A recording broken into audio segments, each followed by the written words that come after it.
Hello, good morning. Welcome back to my new yoga vlog. और आज के व्लॉग की शुरुआत सीधे हम करते हैं योगा क्लासेस से, जो कि सुबह का सेकंड बैच है, जो भी 7 बजे से 8:30 तक रहता है। और सुबह जो जल्दी वाला बैच है 6 से 7 रहता है, 7 से 8:30 और 8:30 से 10 तक। अभी 3 बैच सुबह चल रहे हैं, एक बैच शाम को चलता है।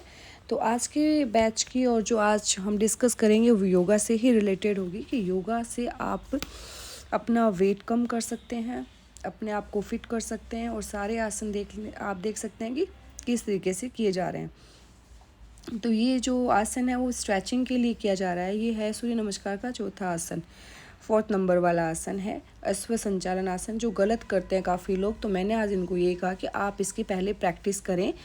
तो इसकी प्रैक्टिस के लिए आपको ये पैर जो हैं दोनों हाथों के बीच में रखना होता है। फिर भी लोग नहीं समझ पा रहे हैं, तो मैंने प्रैक्टिस के लिए कहा था कि इसको बार बार करेंगे तो इससे थोड़ी सी आपकी प्रैक्टिस हो जाएगी और ये आप अच्छे से कर पाएंगे। क्योंकि किसी आसन को करने के लिए एक फॉर्मेलिटी नहीं करनी होती। किसी भी आसन या अभ्यास को करने के लिए उसको तरीके से करना पड़ता है और शिद्दत से करना पड़ता है, तभी और प्रॉपर तरीके से, तभी हमें उस चीज़ का रिज़ल्ट मिलता है। उसके बाद में ये जो हमने आसन किया है, ये वाला आपके कमर के लिए, पेट के लिए और गर्दन के लिए बहुत ही बढ़िया अभ्यास है। इसको कमर में झुकते टाइम कमर को थोड़ा सीधा रखेंगे और फिर पीछे की तरफ, और उसी से रिलेटेड हमने ये किया था। फिर ये आसन भी आपके ब्रेन से रिलेटेड, कमर से, और जो आपकी थाइज है उससे रिलेटेड आसन है। आपकी थाइज में अगर वेरिकोज वेन्स की प्रॉब्लम है उसके लिए भी स्ट्रेचिंग वाले आसन बहुत ही बढ़िया है। उसके बाद में शुरू कर देते, क्योंकि मैंने थोड़ा सा ही इसमें दिखाया है, कोई ज़्यादा डिटेल से नहीं दिखाया।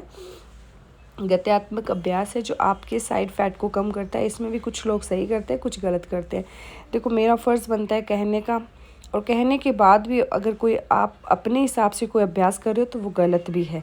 क्योंकि अगर नहीं किसी को समझ में आता है तो वापस से रिपीट कर सकते हो, पूछ सकते हो मुझसे।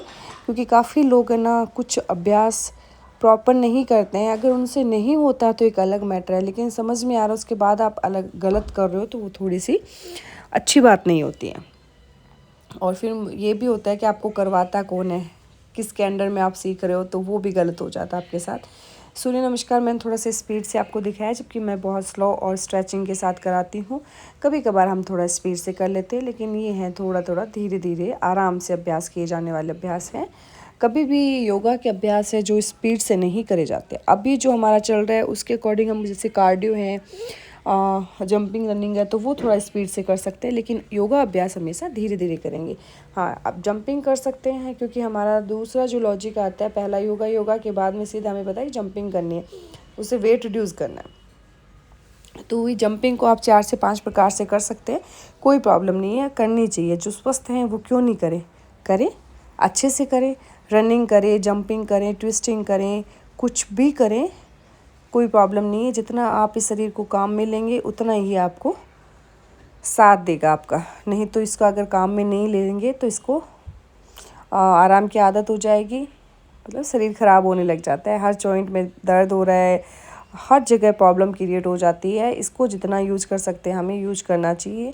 मतलब कहने का मतलब ये कि अगर 24 घंटे में से डे और नाइट में से 1 घंटा आप अपने लिए ज़रूर निकालें। बहुत ही कीमती टाइम होता है आप अपने लिए जब निकालते हैं या अपने लिए जब सोचते हैं। क्योंकि सब दूसरों के सोचने के हिसाब से आप अपने आप को नहीं चला सकते। कि सबका काम करना है, घर का काम करना है, उसका काम करना है, ये करना है, वो करना है, वो एक अलग मैटर है। सबको चलाने के लिए आपको स्वस्थ होना बहुत ज़रूरी है। आपको स्वस्थ कौन रख सकता है इस समय? तो सिर्फ एक योगा का ही लगता है कि वो आपको क्योर कर सकता है हर एक चीज़ से। तो जितने भी हैं अभी सोच विचार में ही अपना टाइम वेस्ट कर रहे हैं कि क्या करें, कहाँ जाएं, कैसे करें। वेट बढ़ता जा रहा है, बीमारियां बढ़ती जा रही है। मोस्टली लेडीज़ को इतनी बीमारियां हो रही है अभी। तो उनसे बचने के लिए एकमात्र आप योगा के लिए घर बैठ के भी कर सकते हैं, नहीं योगा सेंटर ज्वाइन कर सकते हैं, तो उससे आप काफ़ी राहत ले सकते हैं। और उसके बाद में जो बैठने वाले अभ्यास है, इसमें सबसे पहले आप रिलैक्स करेंगे, लंबी गहरी सांस लेंगे। उसके बाद में आप गर्दन वाले अभ्यास करेंगे, क्योंकि स्टेप बाय स्टेप चलना चाहिए। नहीं बीच में कुछ कर लिया, कभी कुछ कर लिया, तो एक सीक्वेंस से चलना चाहिए। सीक्वेंस बहुत ज़रूरी है, जिससे आपको भी आदत हो गई है और होनी भी चाहिए कि कोई भी चीज़ करें आप सीक्वेंस से करें। हाँ ठीक है, थोड़ा बहुत आप अप डाउन कर सकते हैं, बट मोस्टली ये नहीं है कि आप सीधे गलत एक्सरसाइज या गलत वे में जाने लग जाएं। कभी सो के कर रहे हो, कभी बैठ के कर रहे हो, कभी उठ के कर रहे हो, तो वो गलत हो जाता है। ये घुटने दर्द वाले ध्यान से देखिए, ये वाली एक्सरसाइज आपके घुटनों में भी आराम दिलाएगी, आपके पेट को भी कम करेगी और आपके कमर और उनके लिए भी बहुत अच्छी एक्सरसाइज। उसके बाद में हमने ये किया है चक्की आसन, जो आज मैंने पैरों को दोनों को बराबर रख के ही करवाया था। थोड़ी सी स्पेस की प्रॉब्लम भी थी और फिर मैंने थोड़ा सोचा कि अलग से ही कर लेते हैं, तो ये वाली एक्सरसाइज हमने बैठ के और दोनों पैरों को बराबर में करवाई थी, चक्की आसन, जिसका आप 20-20 क्लॉक और एंटी क्लॉक कर सकते हो। उसके बाद में एक्सरसाइज तो कंटिन्यू चल ही रही है, कभी कोई सबका अपना अपना रिजल्ट है। ये वाली जो एक्सरसाइज है आपके पेट को कम करती है। थोड़ा सा तरीका थोड़ा चेंज हो सकता है, मैंने इसमें थोड़ा होल्ड भी करवा दिया है, जिससे आपको पता चल जाएगी हमने कौन सी एक्सरसाइज की है। तो इसमें आप होल्ड कर सकते हैं। उसके बाद में हमारा मंडूका आसन, जो डायबिटीज़ वालों के लिए बहुत ही ज़रूरी था, वो भी आप कंटिन्यू करें। आसन करने ही चाहिए। कई लोग कहते हैं कि नहीं हमारी स्ट्रेचिंग हो जाएगी, ये हो जाएगा, वो हो जाएगा, सबका अलग अलग मैटर है। आसन सारे मोस्टली लगभग होने ही चाहिए जो हमें ईजी लगते हैं, वो वाले आसन। तो मैंने लगभग सारे आसन करवाने की कोशिश करी थी कि जितने हो जाते हैं जो हमें जिसकी नीड है। ऐसे तो बहुत सारे आसन हैं, ना तो होंगे ना कर पाएंगे। जिनकी नीड है हमें रेगुलर, जैसे शशांक आसन करते हैं, मंडूक आसन करते हैं, माजरी आसन करते हैं, व्याघ्रासन करते हैं, और जैसे गत्यात्मक हो गए, लेट के बैठ के वो हो गए। उसके बाद में पवन मुक्तासन बहुत ही ज़रूरी है पेट के लिए। जिसको कॉन्स्टिपेशन की प्रॉब्लम है, गैस्ट्रिक प्रॉब्लम है, ब्लॉटिंग की प्रॉब्लम है, आंतों में कोई विकार है, तो उसके लिए बहुत ही बढ़िया आसन है पवन मुक्तासन। कमर दर्द वालों के लिए बहुत अच्छा आसन है। उसके बाद में ये जो मंडूका आसन है, ये आपके पेट को भी कम करता है, पेट से रिलेटेड जितने भी प्रॉब्लम्स हैं उनको क्योर करता है, और डायबिटीज़ को भी कम करता है। ये बैठ के और लेट के भी कर सकते हैं। ये हमारी लैग रेजिंग है, जो आपके पेट और थाइस दोनों को ही कम करती है। तो ये कंटिन्यू आप 20-20 के सेट करके आप 100 कर सकते हैं। उसके बाद में आता है हमारा मरकट आसन।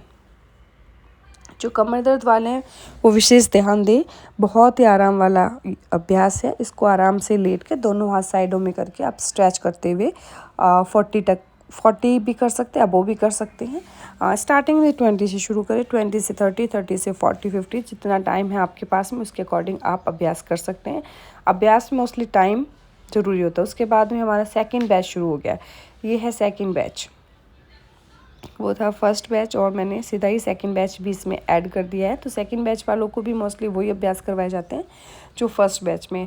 अभ्यास तो एक जैसे होते, थोड़ा सा चेंज कर देते हैं। उसके बाद में मैं आ जाती हूँ घर आने के बाद में मैंने हल्का फुल्का खाना पीना किया। उसके बाद में मैं लग गई हूँ घर के काम में, जो सबसे पहले झाड़ू पोछे डस्टिंग वस्टिंग करनी होती है। तो तीनों चारों रूम साफ़ करने होते हैं, क्योंकि इतना बिखरा हुआ मिलता है।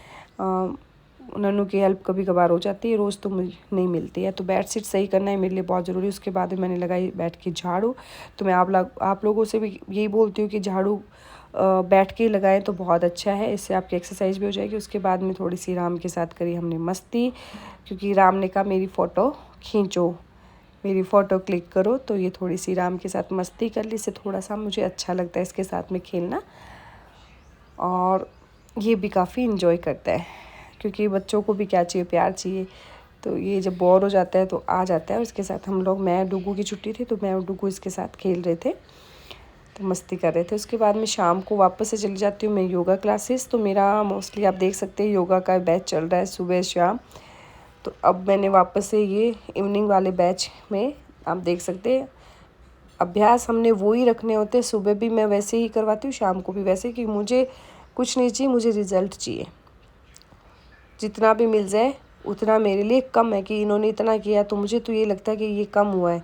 तो मैंने आज इनको थोड़ा सा एक्स्ट्रा में करवाया। पंखे बंद करने के लिए कहा था कि थोड़ी सी देर पंखे बंद कर दो, हम अभ्यास करते हैं। लेकिन बोले गर्मी ज़्यादा है तो अभी नहीं करेंगे, लेकिन कहा मैंने और करा भी बाद में। तो इससे काफ़ी कैलोरी बर्न होती है आपकी। ये जो रनिंग आप धीरे धीरे करते रहे, धीरे धीरे करोगे तो आप जल्दी से थकावट नहीं होगी और थकेंगे नहीं। उसके बाद में आप जंपिंग कर सकते हैं। जिसके घुटनों में दर्द है, कमर में दर्द है, वो आप जंपिंग नहीं करें, वो थोड़ा सा ध्यान रखेंगे इस चीज़ का, अवॉइड करेंगे थोड़ा इनको।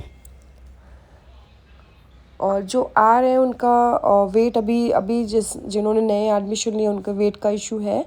किसी को मतलब पीरियड्स की प्रॉब्लम है, किसी को थायराइड की प्रॉब्लम है, तो सारी प्रॉब्लम्स को लेके चलना होता है। हाँ, किसी का पेट एक्स्ट्रा है, किसी की थाइज एक्स्ट्रा है, तो ये सारी चीज़ें हमने देख के ही फिर योगाभ्यास करवाने होते हैं। तो मेरा आज शाम वाले बैच को लेके था कि 2-3 दिन से मैं क्लासें नहीं ले रही थी, तो ये अपने आप ही अटेंड कर रहे थे, देख रहे थे क्यों। फिर मैं सोचा आज अच्छे से योगा करवा देते शाम वाले बैच को, तो मैंने इनकी अच्छे से क्लास लगाई। तो मेरा आज का मोटो था कि मैंने कहा 1 से आधा किलो वेट आज कम होना ही चाहिए, तो वो हमने किया भी है। किसी का आधा kg कम हुआ है, किसी का 1 से कम हुआ है, मतलब 1 के आसपास भी चला गया था। क्योंकि ये जो जंपिंग रनिंग और जो एक्स्ट्रा जो एक्सरसाइज थी, आप पंखे बंद करके करेंगे तो इतना आपको पसीना भी आएगा और कैलोरी बर्न भी होगी। लेकिन इस चीज़ का भी ध्यान रखिए, अगर किसी का बीपी का प्रॉब्लम है, किसी को घबराहट होती है, तो वो ये चीज़ नहीं करे कि फ़ैन ऑफ कर दे उसके बाद अभ्यास करे। तो ये चीज़ें ध्यान में रखने वाली होती हैं। उसके बाद में ये जो पेट को कम करने वाली एक्सरसाइज है बहुत अच्छे से कर लेते हैं। सब लोगों को मैंने इनमें ट्रेन कर दिया है और इस चीज़ का हमें रिजल्ट भी मिलता है। ये हाइट को भी इंक्रीज़ करती है, लेकिन थोड़ा सा बैंड करें, फिर फॉरवर्ड बैकवर्ड बेंडिंग थोड़ी सी अच्छी होनी चाहिए आपकी। और ये वाली एक्सरसाइज मैंने इनको बताई, मैंने कहा थोड़ा सा चेंज कर लेते हैं। हाँ, ये देख सकते हैं आप लोग कि बहुत ही अच्छे तरीके से कर रहे हैं और मुझे भी अच्छा लगता है जब ये इस एज में आने के बाद में इतनी अच्छे से योगा अभ्यास कर लेते हैं और अच्छे से रिज़ल्ट भी मिल जाते हैं। क्योंकि कोई भी काम आप शुरू करते हो तो उसको दिल से करना चाहिए, क्योंकि रिज़ल्ट तभी मिलता है। कुछ लोग आते हैं महीने भर का लेते हैं, महीने में 4 दिन छुट्टी कर लेते हैं, 4 दिन संडे आ जाते हैं, 2 दिन क्लास लेते हैं, फिर 2 दिन छुट्टी, तो उनको देखो इस चीज़ का रिज़ल्ट नहीं मिलेगा। मैं वहाँ भी बोलती हूँ और मैं ब्लॉग में भी बोल रही हूँ कि इस चीज़ का रिज़ल्ट नहीं मिलेगा, आपको कंटिन्यू करना पड़ेगा किसी चीज़ को। हाँ, डाइट को भी आप मेंटेन करेंगे, ये नहीं कि आप खा तो सब कुछ रहे और वेट का फिर आके कहते हो कि वेट कम नहीं हो रहा, पेट कम नहीं हो रहा। खाने का टाइमिंग आपका सेट नहीं है तो वो भी चीज़ गलत है। क्यों, हर चीज़ को मैनेज करके ही चलना पड़ता है लाइफ में आगे बढ़ने के लिए। अगर आपको आगे बढ़ना है लाइफ में, तो आप हर एक समय का लेके, खाने का लेके, बैठने का, सोने का, हर एक चीज़ का आपका एक टाइम फिक्स होना चाहिए कि मुझे इतने बजे खाना है, इतने बजे सोना है, इतने बजे पढ़ना है, इतने बजे जाना है, इतने बजे आना है। क्योंकि ये टाइम का मैनेजमेंट बहुत ही ज़रूरी है। जब तक आप टाइम का मैनेजमेंट नहीं करेंगे आगे नहीं बढ़ पाएंगे। क्योंकि आपने देखा होगा कि बड़े बड़े ऑफिस हैं, उनमें टाइम का फिक्स रहता है कि आप 5 मिनट लेट कैसे, पहले कैसे। तो एक फ़िक्स टाइम का रखना चाहिए। आप लोगों को भी खाने पीने का रख ले, चलो कोई बात नहीं, अभ्यास तो मेरे हाथ में, मैं करवाती भी हूँ, लेकिन खाने पीने का आप रखें। उसके बाद में शाम को वापस से मैं घर आ जाती हूँ। घर आने के बाद में बनाती हूँ खाना, और खाने में रोटी सब्जी और ये थोड़ी सी खीर। तो हमारे घर में मोस्टली खीर बनती ही है, क्योंकि हमें पसंद है सबको, और मीठा क्या हो तो इससे अच्छा है कि मैं ये खीर बना लेती हूँ। तो ये डूगू नन्नू और मुझे भी सबको पसंद है। तो आज का ब्लॉग यहीं एंड करते हैं।